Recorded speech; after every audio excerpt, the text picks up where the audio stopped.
Hi everyone, it's Jen again. Today this week I've been planning on making a video because I didn't make one last week because I felt like I didn't really have anything to say.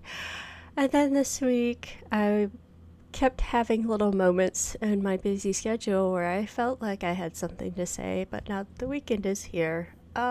I don't really remember what I thought I had to say, and I feel like I don't really have anything to say again.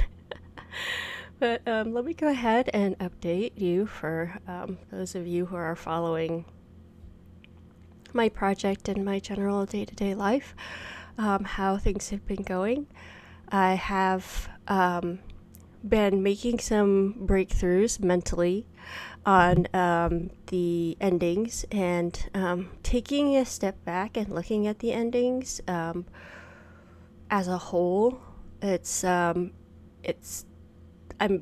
feel like I'm making some good progress as far as like the cohesiveness of looking at all the endings and feeling like they're all part of like one story.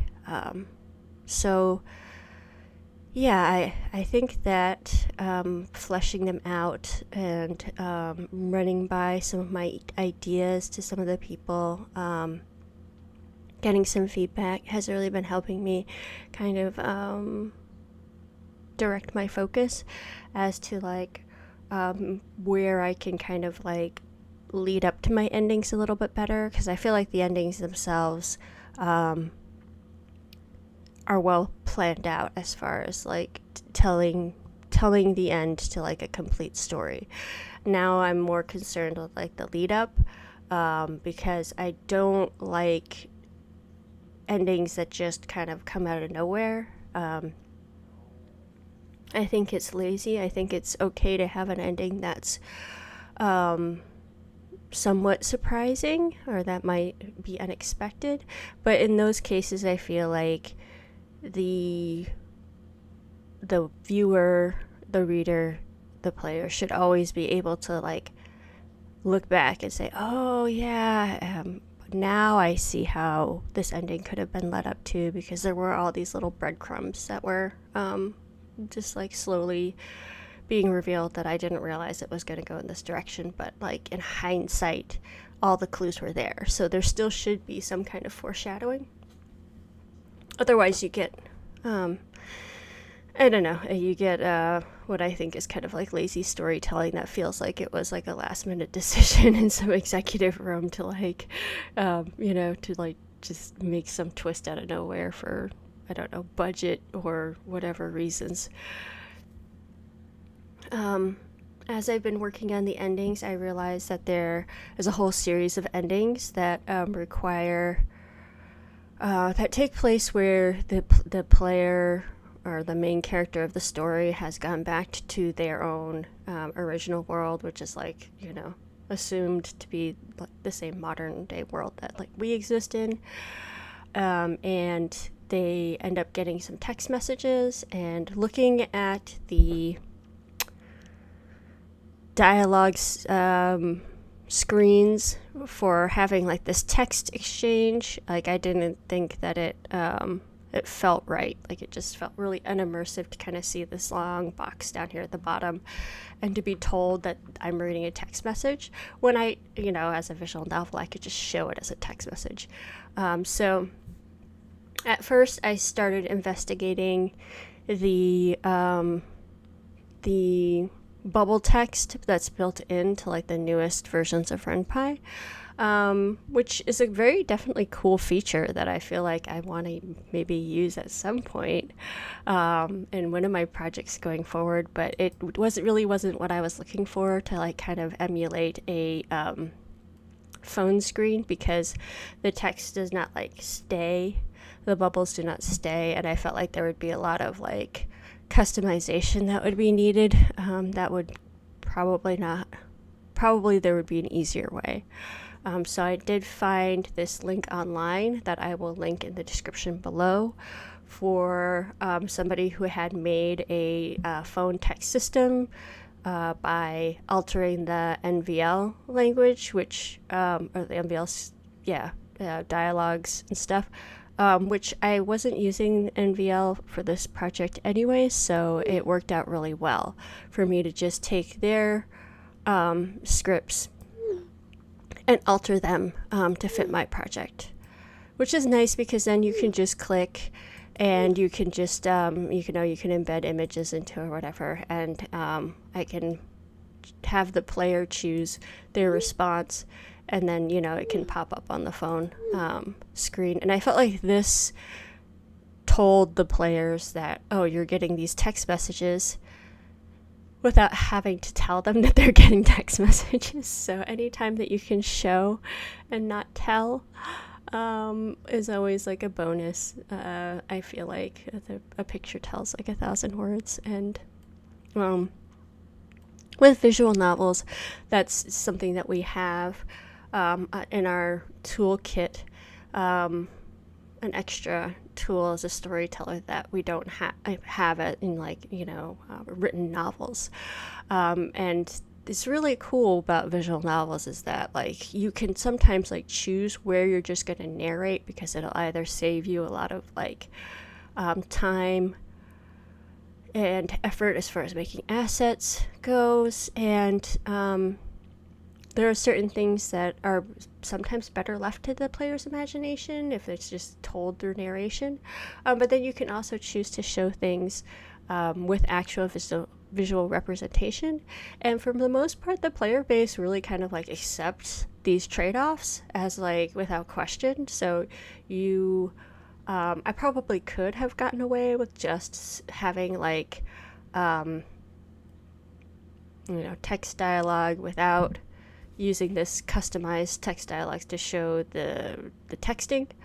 I probably could have gotten away with that and not gotten called out, but in this case it was a fairly easy thing to implement, and I was really happy with how it turned out, and I feel more excited to work on these endings now that I have this format, because it's going to be a lot more fun to like interact with, and I think the dialogue is going to be a lot more fun to write, honestly, because of it. So I'm looking forward to that.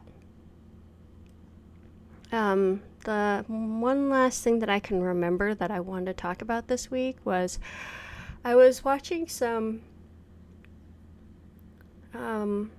different YouTube videos of like developers, like kind of like indie devs, and I like looking at other people's stories for I don't know, just something to relate to, especially if they happen to be like a person who has a family and they have a full-time job, because I feel like there's a misconception in some communities that in order to pursue game dev, you need to quit, your day job, and you need to devote your whole existence towards like getting anywhere and making these games. And I always advocate for putting your health, and that includes like your mental and social health, above like any artistic endeavors, because I just believe that you only have one life to live, and you are more than what you can produce, and you need those meaningful relationships in life in order to find a balance of wellness. Like, we are just social creatures, and there's a lot of like messages in kind of this hyper-capitalist society we live in these hyper-competitive environments like the arts, that says, if you don't, grind as hard as the other person, you're gonna fall behind. You're not gonna be able to make it. And I feel like, in my personal experience, art and making games and doing the things I love, it wasn't something I enjoyed anymore, because I was too depressed because of my lack of social life. So becoming more part of my community, being able to take the pressure off of making art for other people in a sense. Like having to monetize your work puts a whole other set of pressures that you have to worry about your audience and catering to other people's making something more marketable, so to speak. And I always had like a really strong voice of like the types of stories and artwork that I wanted to make, and that was always in conflict with like what was like marketable. So it really took away a lot of like enjoyment that I could have from art and made it like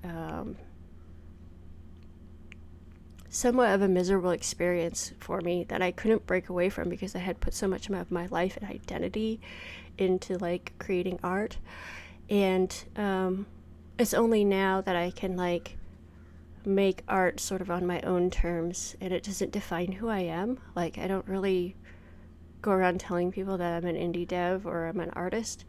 If anything, the thing I usually tell people that I am first is a mom, and I don't want to sound like basic, but it's because, like, I love and care about my son more than anything else.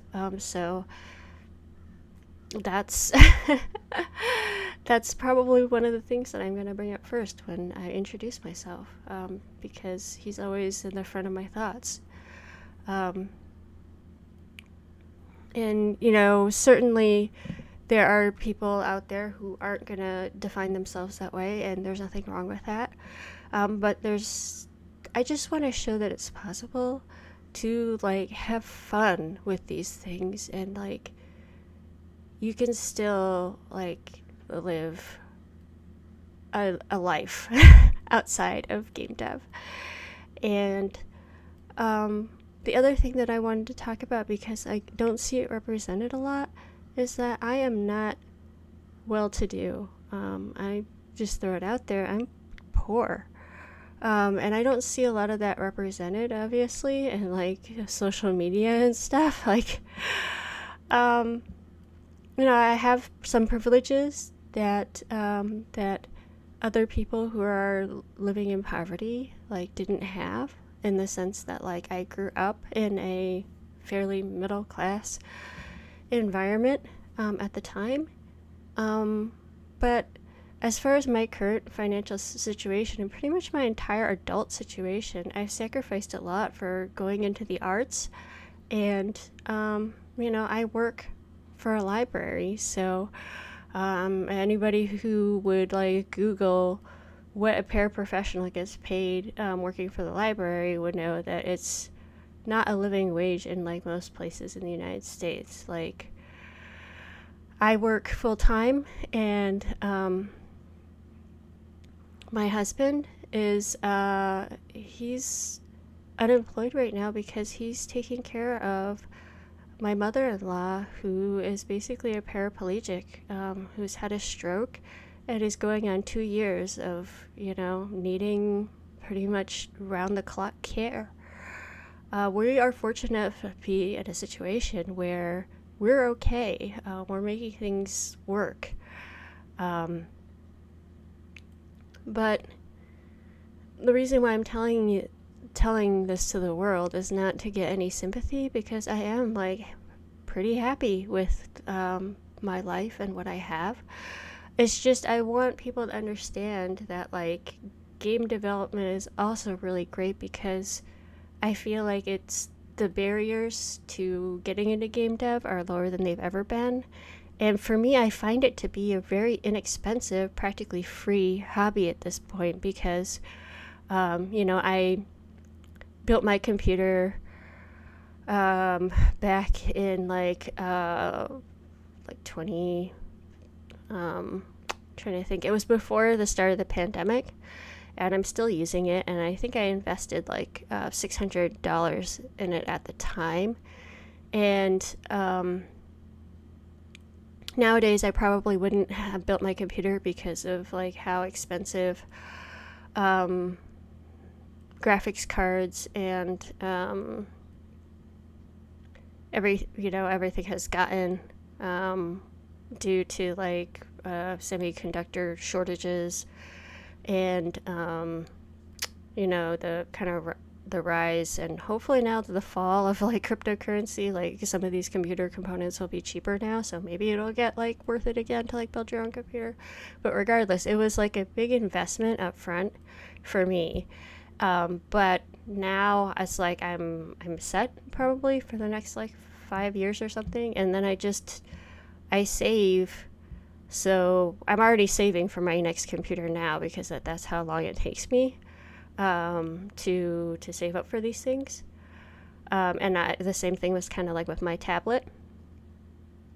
So I have an iPad Pro that I use for creating my art, and I justified buying that because it was either that or it was like at the time that I bought it, I was actually planning on like hiring an artist to do my art assets for me, and then I realized that like I really couldn't afford to pay somebody what I felt like art should be worth. And so I was like, well, I guess I have to go back into drawing these things myself. But I didn't have a tablet anymore, so I was like, I'm just gonna bite the bullet and buy an iPad. But if I didn't have my own iPad, then I would use the resources at the library because we actually have iPad Pros there. I know not every library has all the resources that my library has. But all the other software that I use, besides Photoshop, which could easily be replaced with Krita, I've spent many years working in Krita when I couldn't afford Photoshop. They're all like free tools, right? And how do I afford these things? Like, I keep my grocery bill somehow, even with inflation. I keep my grocery bill around like $100 for a family of 3 and 2 cats. How do we do this? I eat mainly eggs. Like, I don't eat, that's my source of protein. And it's not like I'm trying to be a vegetarian. It's just what's affordable and nutritious. We don't eat out. I wear the same clothes that I've worn pretty much my entire adult life.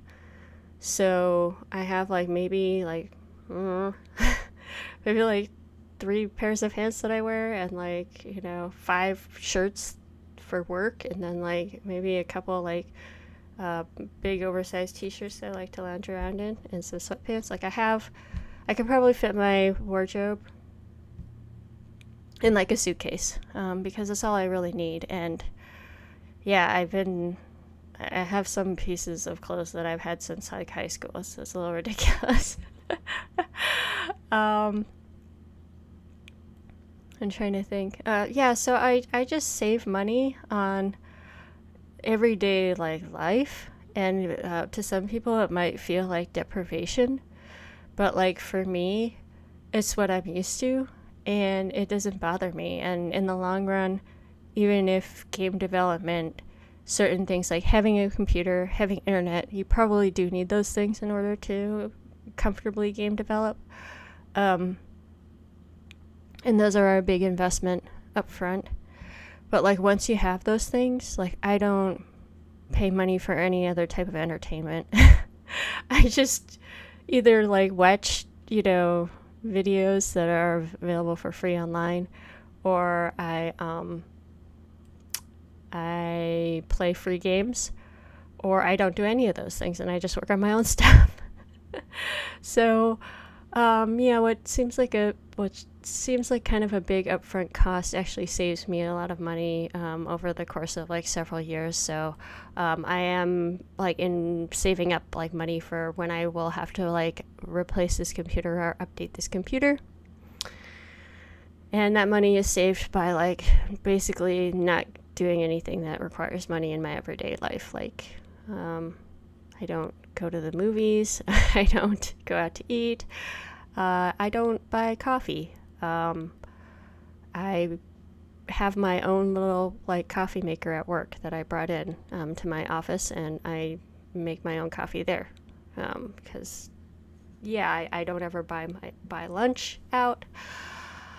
And these types of, I guess, like sacrifices are things that just make sense to me to be able to afford the things that like I really get a lot of value out of, which would be like my computer, internet, And honestly, my iPad Pro will probably be good for at least a decade or two more, because I did upgrade it from an iPad Pro like Gen 1 that my son is using right now, but that's a Gen 1 that he's using, and he's like having no problems with it. So I feel like iPads are a very good investment, even though they're super expensive. But I don't have to pay any money anymore for art supplies, because I used to work traditionally, so I used to have to buy like reams and reams of paper and pens, technical drawing pens, and yeah. So, well, again, why am I sharing all this? It's not to elicit any pity or to say, oh, look at what I'm doing without. I'm more like just saying that I'm doing great. I'm doing fine with what I have. And having a low stress job is worth it financially, so that I can have time and energy to invest in like the things that invest in my hobbies as well, which, like I'm trying to explain, there's pretty much doesn't cost me anything after the initial investments. So I hope that my videos can make game dev seem more accessible. I want to just reiterate, I don't have a computer programming background.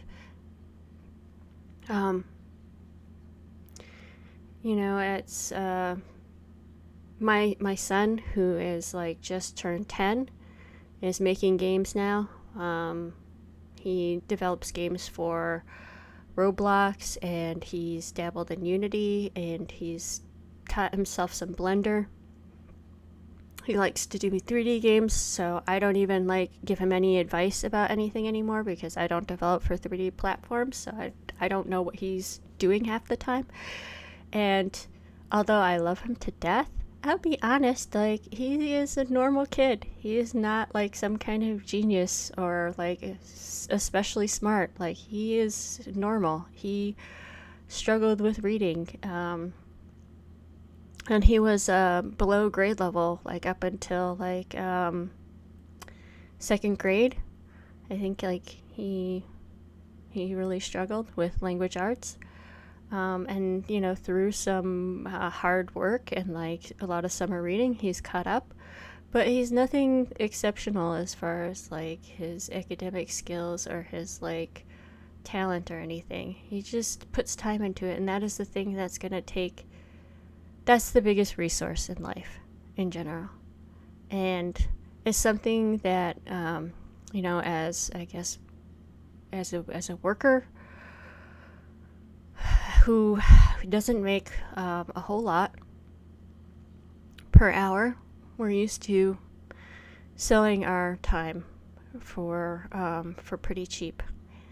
But time is an incredibly valuable resource. There's a reason why once people get a lot more wealthy, they hire people to do all the things that take time away from them doing what they want to do.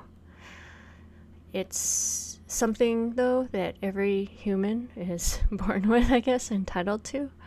And so if you want to get into game dev, you have to realize that you do have time.